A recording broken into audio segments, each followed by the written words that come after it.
canımı sevgilim sultanım.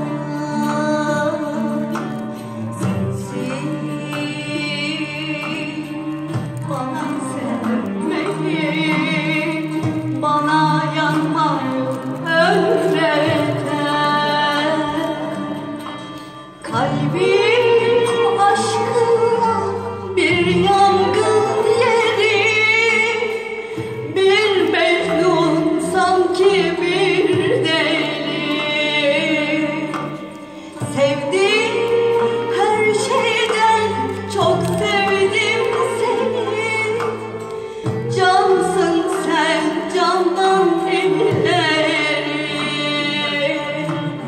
Aşkım kara sevdamsın benim, rüyam aşk masalımsın. Aşkım kara sevdamsın benim, rüyam aşk masalımsın.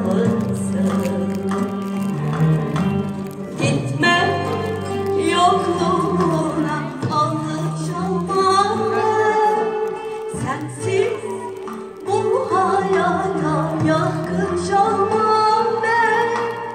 Masal yarım kalır bir gün, gidersen dur ne olur gitme. Gitmem yokluğuna alışamam ben, sensiz bu hayata yakışamam ben. Masal yarım kalır bir gün, gidersen dur ne olur gitme. Aşkım kara sevdamsın benim, ya aşk masalımsın.